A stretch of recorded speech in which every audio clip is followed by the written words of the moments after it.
श्लोक 22.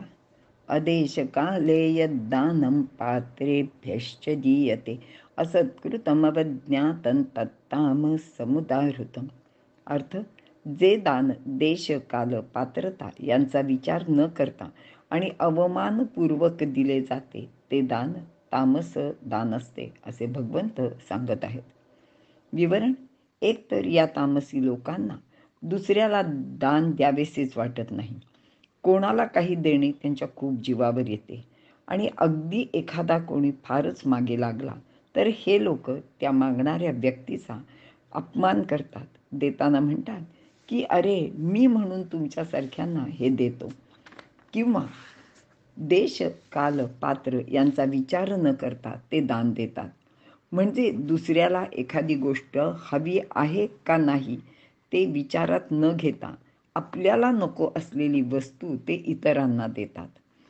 काही लोक जे आपली स्तुती करतील अशांनाच किंवा नाच गाण्याचे वेळी पैसा उधळतात. कोणाला तरी मद्य पाजण्यासाठी पैसे खर्च करतात. अशा देण्याला खरे तर दान म्हणताच येत नाही.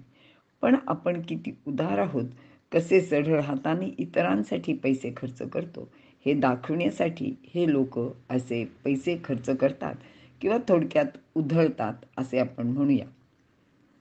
आपल्या देशातली एक गोष्ट इथे मुद्दाम उल्लेख करते की 1947 साली भारताला फाळणी करून जे स्वातंत्र्य मिळाले त्यावेळी भारताने पाकिस्तानला 55 कोटी रुपये दिले.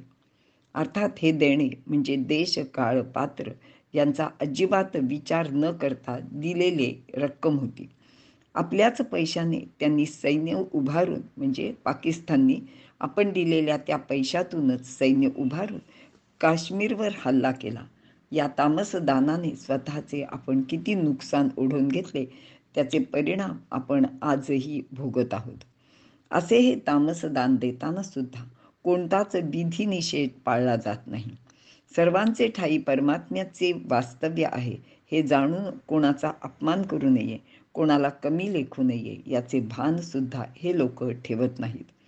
म्हणूनच दान देताना ते दुसऱ्याचा अपमान करतात, त्याला अपशब्द बोलतात, इतरांना कष्ट देतात आणि असे केल्याने स्वतः सुद्धा खऱ्या आनंदाला ते पारखे होतात, असे भगवंत या तामस दानाबद्दल सांगत आहेत.